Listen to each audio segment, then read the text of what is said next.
আমরা এখন একটি প্রবলেম সলভ করব আমাদের টোটাল লিস্ট থেকে। প্রবলেম নম্বর 4,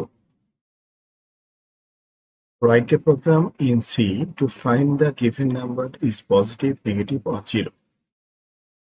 এই প্রবলেমটি বিগিনিং লেভেলে সহজ হবে মনে করছি। প্রবলেমটি আমি কপি করলাম। আমরা কোড ব্লক উইন্ডোতে যাই।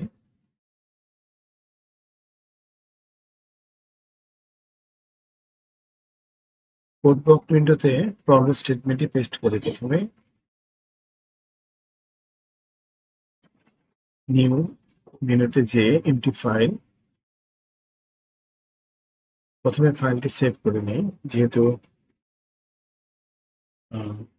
আমরা অ্যাসাইনমেন্ট লিস্ট থেকে 4 নম্বর অ্যাসাইনমেন্টটি সলভ করবো, এই জন্য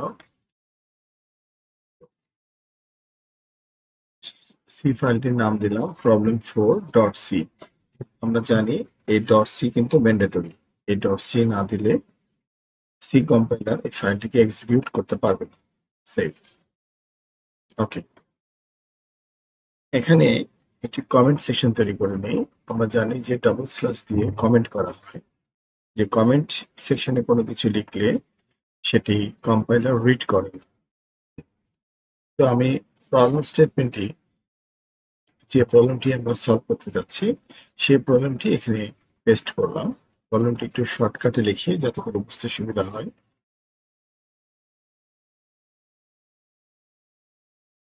check the given number, check whether the given number is positive or negative or zero. Check whether the given number is positive or negative or zero. এখানে given number বলতে বোঝানো হচ্ছে user যে নাম্বারটি কম্পিউটারকে ইনপুট দেবে, দ্যাট ইজ given number।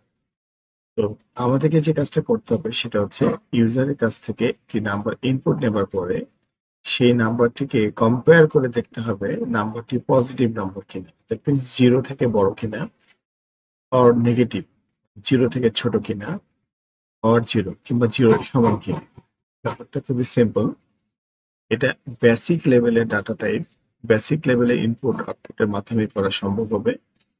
এবং যেহেতু এখানে চেক করতে হবে, এখানে পসিবিলিটি পজিটিভ হওয়ারও আছে, অথবা পসিবিলিটি নেগেটিভ হবারও আছে, অথবা পসিবিলিটি 0 হবারও আছে। ইউজার যেভাবে ইনপুট দেবে বিষয়টা সেভাবেই প্রকাশ পাবে। এই জন্য আমাদের এখানে একটা কন্ডিশনাল স্টেটমেন্ট ব্যবহার করতে হবে। সেক্ষেত্রে আমরা ইফ কন্ডিশনাল স্টেটমেন্ট বেছে নিতে পারি। প্রথমে আমরা হেডার ফাইল কল করলাম #include stdio.h void main function call করলাম, main function open and main function close. Okay, এই ওপেনিং এন্ড ক্লোজিং বন্ধনীর মধ্যেই আমরা মূল প্রোগ্রামটি লিখব।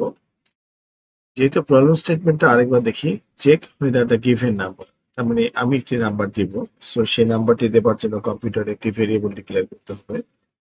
তো ভেরিয়েবলের ডাটা টাইপটি আমি ইন্টিজার ডাটা টাইপ দিচ্ছি, যাতে করে সলিড নাম্বার, পূর্ণ সংখ্যাগুলো আমরা কম্পিউটারকে দিতে পারি। Integer is a data type and is a name of the variable. Okay, semicolon is the end of the statement. এখানে আমি একটা ডিসপ্লে তৈরি করে নিতে পারি, যেটি আমাদের আউটপুট স্ক্রিনে দেখাবে। এটা দেখতেও সুন্দর হবে এবং বিষয়টি ইউজার ফ্রেন্ডলি হবে। Enter your number. এখানে জাস্ট একটা লেভেল তৈরি করলাম। আমরা যদি প্রিন্টএফ স্টেটমেন্টে ইনভার্টেড কমার মধ্যে কোনো কিছু লিখি, যেভাবে লিখি সেভাবে সেটা আউটপুট স্ক্রিনে আসবে। আমি এখানে স্পেস দিয়েছি নাম্বারের পরে, দ্যাট মিন্স আউটপুট স্ক্রিনেও নাম্বারের পরে একটা স্পেস দেখা যাবে, তারপর কলম দেখা যাবে। প্রিন্টএফ সেমিকলন দিয়ে শেষ করলাম লাইনটা। এরপরে ইনপুট নেবার জন্য প্রয়োজনীয় ফাংশন স্ক্যানএফ ব্যবহার করতেছি। %d is a data type specifier for the integer number।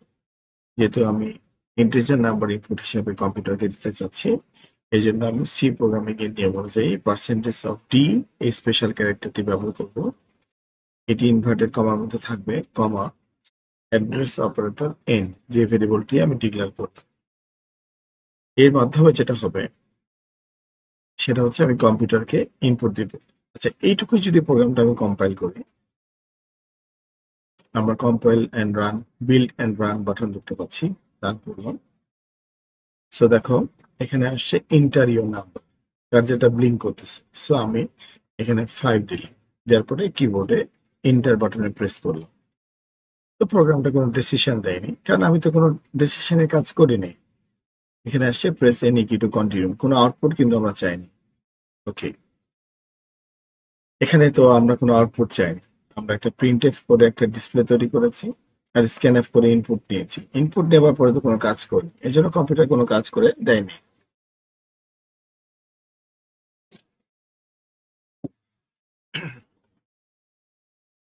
এখন আমরা ডিসিশন মেক, তো একটা নাম্বার জিরোর চেয়ে বড়, দ্যাট মিনস গ্রেটার দেন, একটা নাম্বার জিরোর চেয়ে ছোট, দ্যাট মিনস লেস দেন, কিংবা নাম্বারটি জিরোর সমান, সমান তার মিনস ইকুয়াল টু, এই ধরনের কম্পারিজন অপারেটর আমরা ইউজ করতে পারি।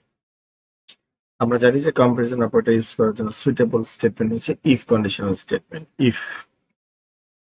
ওকে, খুব সহজ কথা, এন গ্রেটার দেন জিরো। যদি এন জিরোর চেয়ে বড় হয়, আমরা জানি, তখন আমি এটাকে বলবো এটা positive, that means true part. True part মানে এখানে আমি যে লাইনগুলো লিখবো সেটা, যদি আমি যে ইনপুটটা দিয়েছিলাম এর মাধ্যমে সেটা জিরোর চেয়ে বড়, তাহলে তো ঘটনা সত্য হবে, তাহলে এই ট্রু পার্ট এই স্টেটমেন্টটা কাজ করবে। আর যদি ইফটা ফলস হয়, মানে আমি যে এন এর মান ইনপুট দিয়েছিলাম সেটা যদি কোনো কারণে জিরোর চেয়ে ছোট হয়, তাহলে ইফ কন্ডিশনের নিয়ম অনুযায়ী ফলস পার্ট এক্সিকিউট হবে। তাহলে অ্যাকচুয়ালি ইফের কিন্তু মূল সিনারিওটা, সেন্টেন্সটা দেখতে এরকম। ইফ, ইফের মধ্যে first bracket on and first bracket close এর মাঝখানে কন্ডিশন লেখা হয়।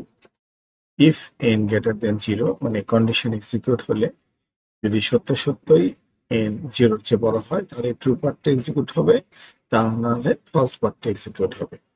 ওকে, কিন্তু এই প্রবলেমটি সলভ করার জন্য is positive or negative or zero, তিনটি বিষয় আমরা চেক করতে যাচ্ছি। সো একটা ট্রু না হলে আর একটা ফলস, বিষয়টা তো তা হচ্ছে না, কারণ এখানে দেখা যাচ্ছে পজিটিভ একটা পার্ট, নেগেটিভ একটা পার্ট, জিরো একটা পার্ট, তিনটা পার্ট আছে।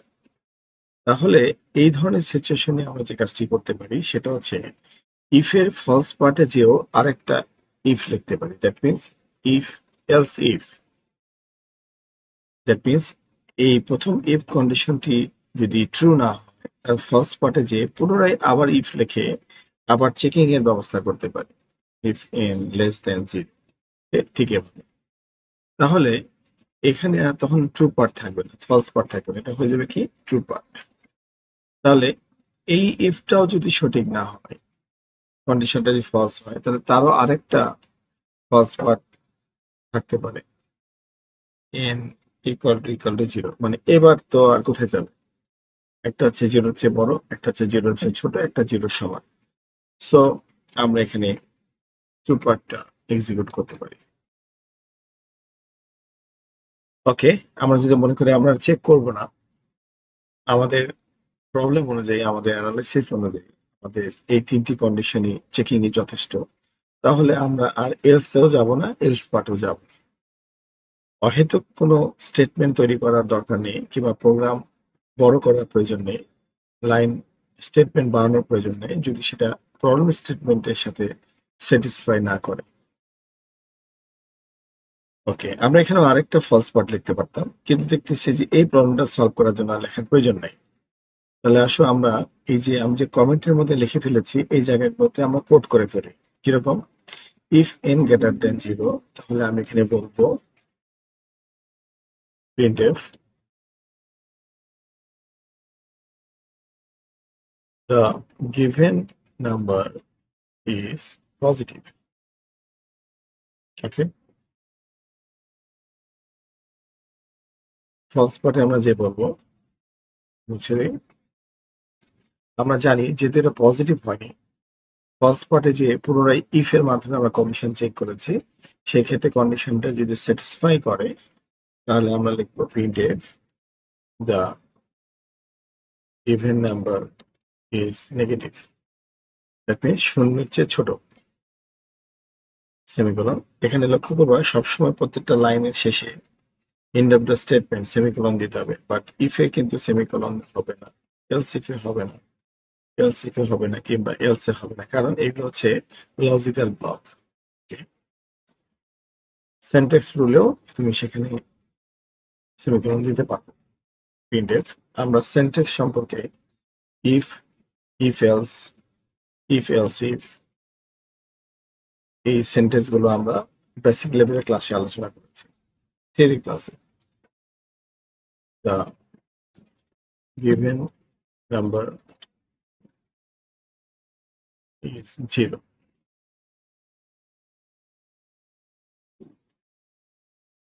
ওকে, এখন আমরা এই পুরো প্রোগ্রামটা একটু দেখে নিই একটা নজর। এরপরে এই পুরো প্রোগ্রামটাকে যদি আমরা এখন কম্পাইল করি, তাহলে দেখো আউটপুট স্ক্রিনে কি এসেছে, ইন্টার নাম্বার। সো আমি যদি 1 প্রেস করি, তো 11 প্রেস করি, 11 টাইপ করি, তারপরে ইন্টার বাটন প্রেস করি, তাহলে আমার এখানে যেটা আসছে সেটা হচ্ছে the given number is positive.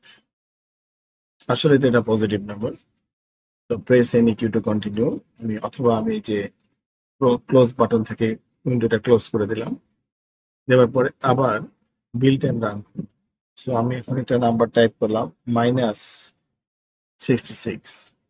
So এটা অবশ্যই জিরো হচ্ছে ছোট নাম্বার, যেহেতু এটা নেগেটিভ নাম্বার। তারপর এসেছে the given number is zero, sorry the given number is negative. তারপর সঠিক আছে, ক্লোজ করে দিলাম, আবার কম্পাইল করলাম, এবার জিরোতে টেস্ট করি, zero, enter, the given number is zero. তাহলে এই প্রোগ্রামটাকে যদি আমি কনক্লুশন টানি, সেটা হচ্ছে যে আমরা এখানে কি শিখলাম, আমরা এখানে if else if letter use করা শিখলাম। মানে ইফ এলস আমরা আগের প্রোগ্রামটাতে এর আগের অনুশীলনে শিখেছি, এখানে আমরা এলস পার্টে পুনরায় চেক করার পদ্ধতি শিখলাম, আমরা স্ক্যানএফ করতে শিখলাম, এবং আমরা গ্রেটার দেন, লেস দেন এবং ইকুয়াল টু কম্পারিজন অপারেটর গুলো একসাথে ব্যবহার করা শিখলাম।